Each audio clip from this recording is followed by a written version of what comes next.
How many of you have ever had real root beer, not the fake stuff out of the grocery store? Well, this is one of the main ingredients, and in what we call an old sawbriar, but it's actually a member of the smilax family. It's called Sarsaparilla or sarsaparilla. And so if you drink real sarsaparilla or real root beer, which are basically the same stuff, just slightly different variations on the formula, you use the root on this, and it doesn't matter if this is broadleaf. You've got cat briar, sand briar. Down south, you've got the big black and red bamboo briars that are called wait a minute vines because they grab you and say wait a minute as you go through.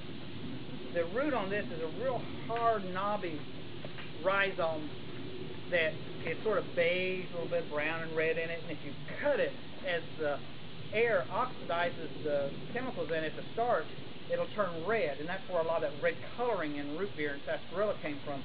But this is also a very popular herb to use among men. Use it for bodybuilding because it has the precursors to steroids in it. But they're safe. They're actually good for your liver. It's an old liver medicine, actually, as opposed to the anabolic steroids, which are not good for your liver.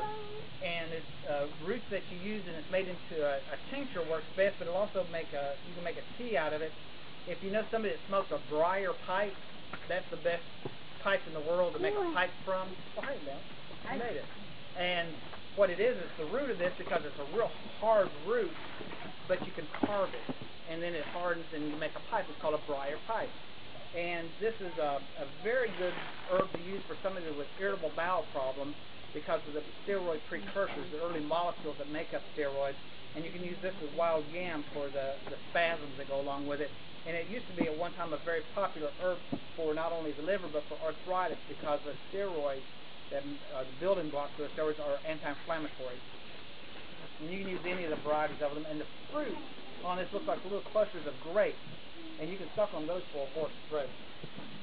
Another anti-inflammatory is the 7-bark of wild hydrangea, which is right here, and we've seen it all coming down. The root on this is called a vegetable cortisone, and this one right here. What was the name of the plant? 7-bark or wild hydrangea. So the same as oak hydrangea? Oak leaf hydrangea is another name for it. We've got a smooth or 9-bark, which is a round leaf hydrangea, and then your garden hydrangeas will do the same thing because they're all developed from this plant. And the herb diggers loved it because the roots dry real heavy, so they got more money per pound for it. But it's an old-time medicine for arthritis, rheumatism. It's really good for helping break up gallstones and kidney stones. In fact, it was known as a stone breaker herb. And it's good. It's a lithotriptic. It's good for the liver. It's a powerful liver cleanser, liver detoxifier. And use the root only on it.